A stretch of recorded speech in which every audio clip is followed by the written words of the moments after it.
大舅哥找绿茶女友讨要被骗的几10万装修款，竟看到多日不见的女友坐在陌生男子的豪车上，他上前质问，却被绿茶女友的姘头打断肋骨送进医院。当我得知情况后，直接叫了上百辆豪车上门讨要说法。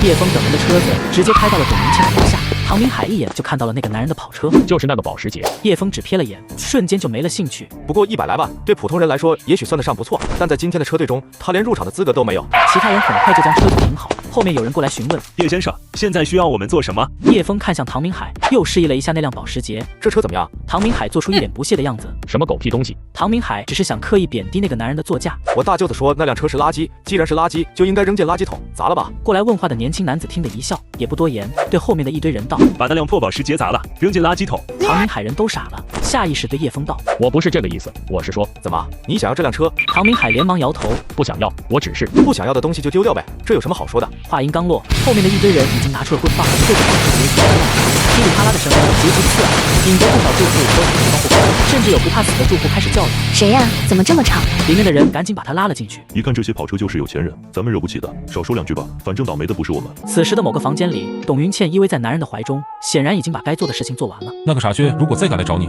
就直接给我打电话，看我怎么治他。董云倩躺在他怀里，手指画着圈圈，恭维道：就知道你最厉害了。你说的是哪里厉害？董云倩轻拍了他一下，娇嗔道：讨厌，不过他有个妹夫很有本事，我怕他会来找我们麻烦。一听这话，男人不屑的道：他妹夫算老几？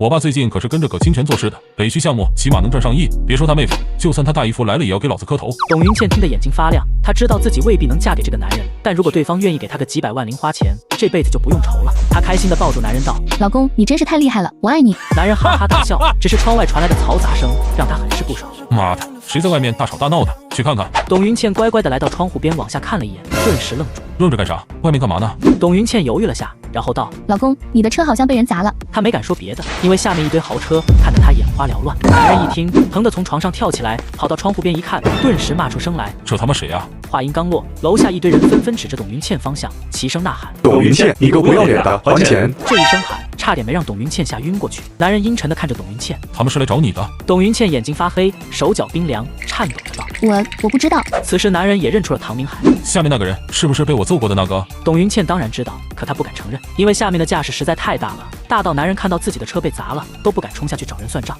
但他的沉默已经表明了一切。男人脸色铁青：你不是说他就一个装修公司的设计师吗？董云倩还是一脸的懵，随即她似想到了什么，不由惊慌失措的道：对了，旁边那个人是他妹夫叶枫，一定是叶枫喊的人。妈的，叶枫是吧？老子跟他没完。男人说着立刻拿起手机，但想了想又给放下了，因为他心里清楚自己家里再有钱也喊不来这么多豪车。此时的唐明还爽翻了，但他又有点担心，他们缩在屋里不出来了，怎么办？哼，他们赶不出来嘛。叶枫话音刚落，身后的人就拿出了10几个大喇叭，不断循环播放他们的喊话。这台有 A987的保时捷车主，你他妈敢抢人女朋友，有种下来！董云倩，你个不要脸的！男人本来想着暂时避其锋芒算了，可谁知这些人竟然如此肆无忌惮，他牙齿咬得咯吱响。董云倩也已经慌了，现在该怎么办？他们万一冲上来？男人也想到了这种可能，真让人冲上来，里子面子都要丢干净。于是男人阴沉着脸道：跟我一块下去。啊，这下去不是找死吗？怕什么？现在是法治社会，我就不信光天化日这么多人看着，他们敢怎么样？男人认为楼下的这些人再牛逼，肯定也不敢当众真把他杀了。可董云倩不愿意啊，光喊个名字不一定有人知道他是谁，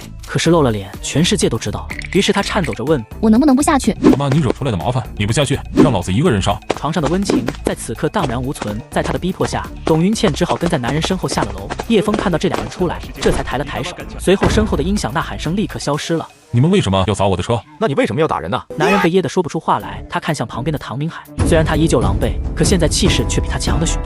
男人深吸了一口气，对叶枫道：兄弟，话说到这份上，那就算我们扯平了，这个女人我不要了，谁爱要谁要，行了吧？董云倩听得脸色更加苍白，慌不迭地拉着男人：你怎么能这样对我？你不是还说要……男人不耐烦地一把甩开他：真以为老子要跟你结婚啊？扫把星，早知道你这么麻烦，老子根本不会接你。董云倩梨花带雨的模样，让唐明海心里顿时不好受起来。可他想了想这个女人对自己做的事情，又狠下心来，骂道：活该！男人看向叶枫：兄弟，你们该干啥干啥，我还有事，先走一步。他正准备离开的时候，却见10数人上前堵住了去路。男人皱起眉头，再次看向叶枫。兄弟，你这是什么意思啊？叶枫淡声道：“没什么意思，事情要一码归一码，不能笼统着算。女人也给你了，你也砸了我的车了，我都没跟你要赔偿，你还想怎么样啊？砸了你的车，是因为这辆车太垃圾，太不上档次。我大舅子说应该丢进垃圾堆，该赔你多少钱我会付的，不会少你半个子。但你打了人，这又是另一码事了。现在你有2个选择：第一，我报警验伤，送你进去蹲几年；第二，你被他揍一顿，自己选吧。”男人面色阴沉道：“你们这样有点过分了吧？砸了我的车不说，还要让我主动留下挨揍？你不喜欢被揍，那就报警好了。我知道你家里有点关系，但请你放心，我说让你进去，你就一定进去。”男人面色阴晴不定，他不清楚叶枫的底细，万一真报警后自己家里保不住他，被送进去蹲几年，